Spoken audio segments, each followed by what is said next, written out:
All right, hello.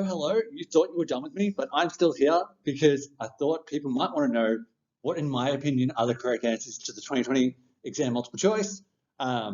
These could be disputed. VCAR is going to have reasons for the answers they've done. The exam happened. I went for a run.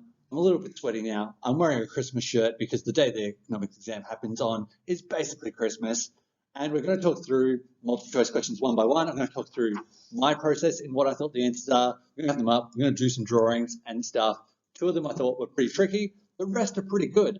So let's have a look at the rest of the exam. If you want to talk about the rest of the exam, let me know. We can talk through some of it. But the rest of the exam seemed pretty approachable. So hopefully you found that pretty good. Hopefully, if you thought you did well in the exam, you've been watching these videos, let me know, because I want my boss to know that you have gotten help from me for free to make me look good.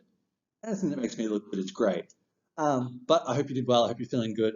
If you have other exams, good luck to those. If you don't have any other exams, do whatever you want. Binge watch some shows. Watch the show Superstore. It's on Amazon Prime. It's also available in other places if you know how to get it. It's really funny. Rate it. It's like its sixth season, 20-minute comedy. Great stuff. All right, let's get into it. This is too much of a distraction. It's 3:11 now. You're halfway through this exam. You've been running for 56 minutes, but let's look at these. So, question one, which one of the following actions are economists most likely to consider investment expenditure? So, first up, an individual buying shares. Well, that sounds kind of like investment expenditure, but it's an individual, so we're going to rule that out. That's not the case. A supermarket installing self-serve checkouts, well, they're going to have to pay for that. That's going to be some level of investment spending, so that sounds pretty good. A company paying workers higher wages, that's not an investment, that's just the cost of their production. A household purchasing a home entertainment unit, that says household, ruling that out. The answer should be B, a supermarket installing self-serve checkouts. Boom, one done, let's keep going. Two, which of the following is a leakage from the circular flow model of aggregate demand? An increase in imports would be an increase in leakages. Pretty easy. If you know your leakages and injections, you would have smashed that out. I'm expecting that to have like 88% correct on the exam. Which of the following best describes the characteristics of a public good? Hopefully you knew this. Some of my class were asking me about it today. I know a student was literally sitting just over there and asked about it. Public goods and common access goods are where you get confused, but a public good are things like a footpath and a park. They're non-excludable and non-rivalrous, so that answer is D. If Australia's foreign equity assets exceed its foreign equity liabilities, it means that. So if we have more assets than liabilities, it means that we are going to invest more overseas than overseas is investing in us. So we can already rule out C and D because that's about the government borrowing, and that's not what equity is about. Equity is about assets. And so it comes between A and B, and we can know from that that it is B. Australia's invested more overseas than foreigners have invested in Australia because we don't have as much liabilities. B, the imposition of a tariff would cause which one of the following?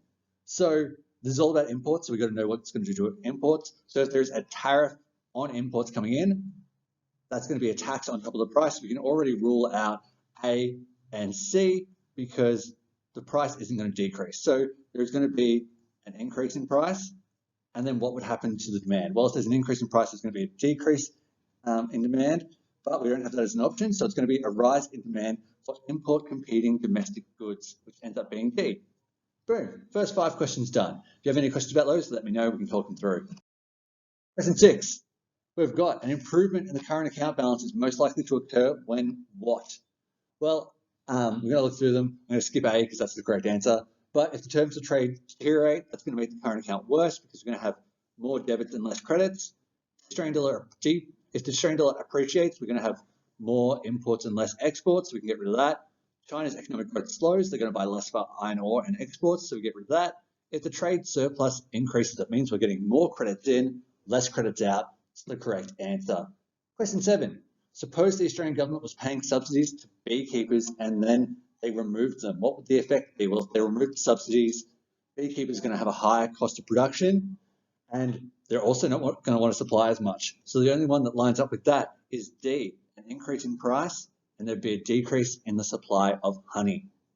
Question 8, which of the following is least likely to be an example of monetary policy transmission mechanisms resulting from lower interest rates? So just saying, based on these scenarios with transmission mechanisms, which wouldn't happen when there's a decrease in interest rates? Once again, we'll skip A because it's the correct answer, but an increase in borrowings for housing investment would happen. Lower interest rates, people are going to borrow more to buy houses. A decrease in imports resulting from a fall in the value of the Australian dollar.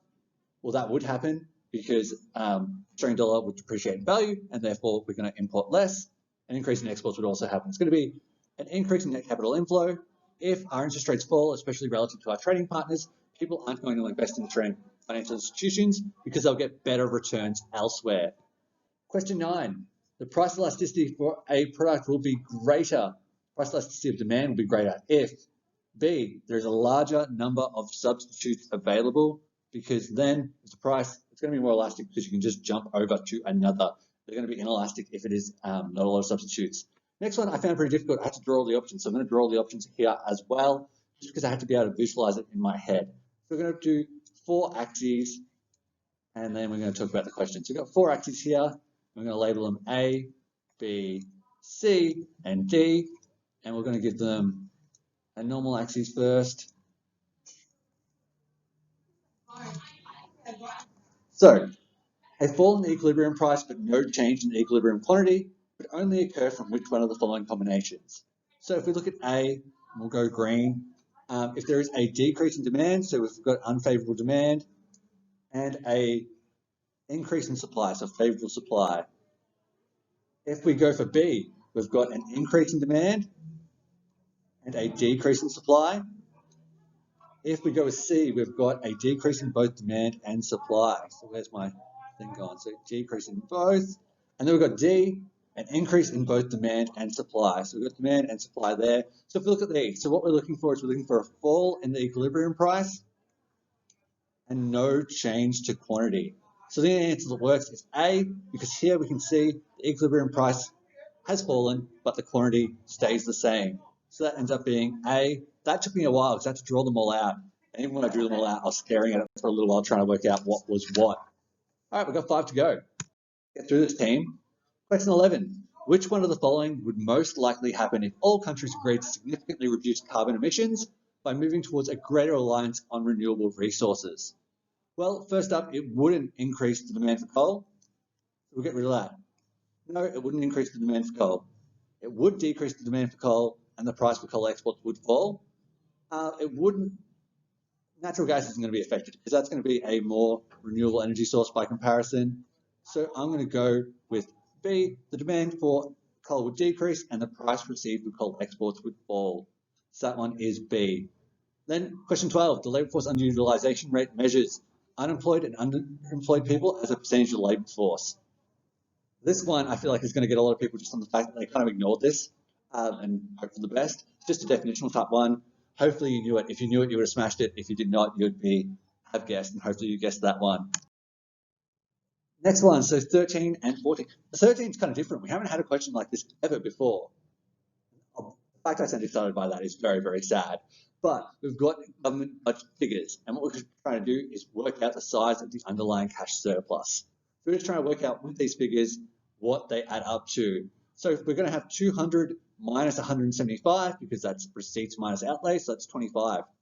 Then we've got net cash flows from investments in financial assets, so we're going to add that. So that's going to be 10 on top of that, because that's cash flow coming in. And then future funds earnings, so we've earned that, so that's 5. So 25 plus 10 plus 5 equals 40. We're going to go D, 40 billion. Boom, done. Question 14, this is the hardest one on the whole exam. This took me a long, long time of looking at because it was a lot to read and deal with. Which combination of aggregate supply-side policies will have a different overall effect on the goal of full employment than the other combinations given? So, all of these policies, we've got to think what they're going to do to full employment. So with A, an increase in research and development grants is going to increase employment, an increase in spending in training and education, increase employment, boosting investment in infrastructure, increase employment. Reduction in subsidies for infant industries, decrease employment, decrease in spending on training, decrease employment, reduction in investment in infrastructure, decrease employment. C, a reduction in tariff protection in the economy. You could argue that that is going to increase or decrease employment depending on the situation, but we're going to probably say decrease employment as businesses close. So that one's a bit iffy. Reduction in personal income tax rates. Well, that's not an aggregate supply side policy, so we can ignore that. And reduction in spending in education and training, that's going to decrease employment. A move towards free trade, once again, you could say either increase or decrease. It could have either effect. I'm going to say decrease based on structural unemployment. Reduction in the company tax rate would decrease employment, and then a reduction in research, and that would increase employment. We reduce the company tax rate, that's going to increase employment. Reduction in research and development is going to decrease employment. So in terms of that, the only one where it's all good for full employment is A, and therefore I think the answer is A. It's a very tricky one. I'm going to say that's the most different one because the only one where all three are going in the same direction, or they're all having a positive effect compared to the other combinations. All the other combinations have a more negative effect on employment. So I'm going with A for that one. I hope I'm right. I think I'm right. So let's just say that I am. And then lastly, we have, which of the following is most likely to cause cost inflation? A nice, easy one. What's going to increase the cost of production for businesses or make them less productive? And then they're going to pass it on to consumers. Excess demand? Well, no, that's not supply side. Reducing company tax rate? No, that's going to make their cost of production lower and cost inflation ease. Expectations from employers that interest rates will fall? Well, no, that's going to lower their cost of production if they do. An increase in superannuation contributions paid by employers? Yes, that one will, because they're paying more superannuation to their employees, therefore their cost of production is higher. They're going to pass that on to consumers, and then that will cause cost inflation. So there you go. In 11 minutes, 20 seconds, we have gone through every single multiple choice question. Hopefully these answers line up to yours and you are feeling amazing about this. If you want anything about the short answer, I'm more than happy to do it. I kind of am expecting that you've probably switched off from this channel and you're never going to look at it ever again, but this could be handy for future students too. If you've watched anything I've done all year, thank you for watching it. It's been great to help people out, and how kind people have been in response, in comments, in emails has been amazing. It's good to know that something that I'm doing that was originally just to benefit my students could have a far wider reach, and that is just, it's like, makes me feel good. Other than that, it's been great helping you all year, well, since we went into the first lockdown and from then on in. If you know anyone doing economics next year, tell them about this. Like, tell them it's here, it's free. If you're at school watching this, I'm going to be selling assessments next year.